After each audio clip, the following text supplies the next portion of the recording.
जल झूलनी एकादशी व्रत कथा। धर्मराज युधिष्ठिर बोले कि हे भगवान, भादों की शुक्ल पक्ष की एकादशी का क्या नाम है तथा इसकी विधि क्या है। इस एकादशी के व्रत को करने से कौन सा फल मिलता है, सो सब समझा कर कहिए। श्री कृष्ण भगवान बोले कि हे राजश्रेष्ठ, अब मैं अनेक पाप नष्ट करने वाली तथा अंत में स्वर्ग देने वाली भादों की शुक्ल पक्ष की वामन नामक एकादशी की कथा को कहता हूँ। आप इसे ध्यान पूर्वक सुनो। इस एकादशी को जयति एकादशी भी कहते हैं। इस एकादशी की कथा सुनने मात्र से ही समस्त पापों का नाश हो जाता है।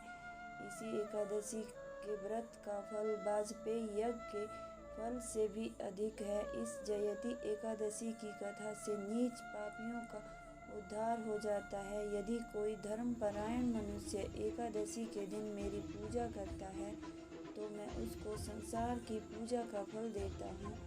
जो मनुष्य मेरी पूजा करता है उसे इस मेरे लोक की प्राप्ति होती है, इसमें कंचित मात्र भी संदेह नहीं है।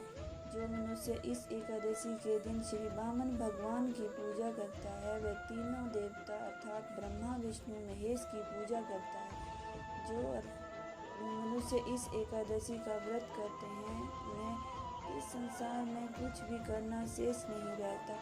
इस एकादशी के दिन श्री विष्णु भगवान करवट बदलते हैं, इसलिए इसे परिवर्तनी एकादशी कहते हैं। इस पर श्री युधिष्ठिर बोले कि हे भगवान, आपके वचनों को सुनकर मुझे महान संदेह हो रहा है कि आप किस प्रकार सोते तथा करवट बदलते हैं। आपने बलि को क्यों बांधा और वामन रूप धारण करके क्या लीलाएं की। चातुर्मास व्रत की क्या विधि है तथा आपके शयन करने पर मनुष्य का क्या कर्तव्य है, सो सब विस्तार पूर्वक कहिए। श्री कृष्ण भगवान बोले कि हे राजन, अब आप पापों को नष्ट करने वाली कथा का श्रवण करो। त्रेता युग में बलि नाम का एक दानव था। वह अत्यंत भक्त, दानी, सत्यवादी तथा ब्राह्मणों की सेवा करने वाला था। वह सदैव यज्ञ तप आदि किया करता था।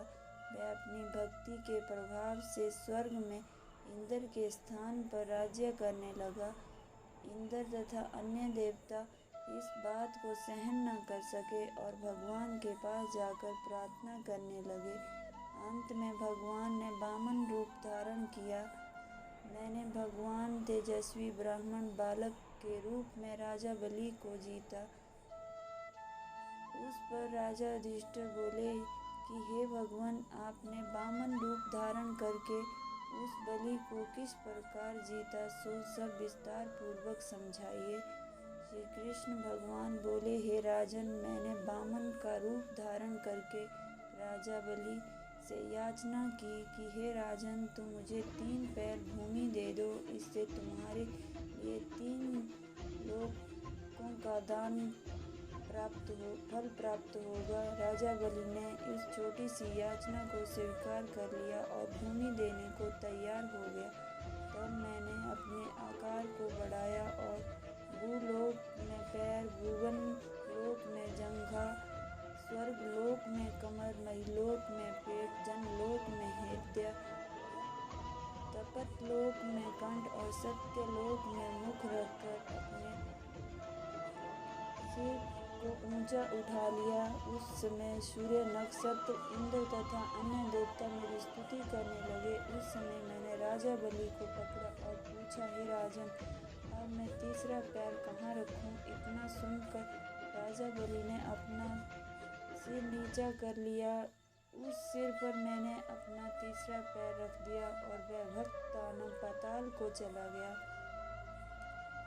जब मैंने उसे अत्यंत विनीत पाया तो मैंने उससे कहा कि हे बलि, मैं सदैव तुम्हारे पास रहूँगा। भादों के शुक्ल पक्ष की परिवर्तनी नामक एकादशी के दिन मेरी एक प्रतिमा राजा बलि के पास रहती है और एक क्षीर सागर में शेषनाग पर शयन करती रहती है।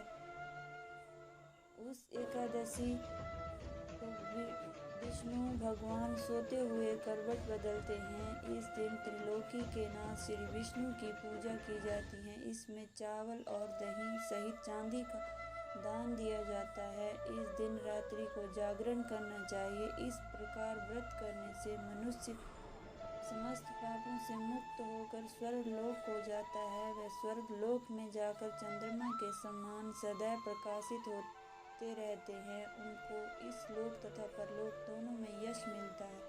जो इन पापों को नष्ट करने वाली कथा को सुनते हैं उन्हें अश्वमेध यज्ञ का फल मिलता है।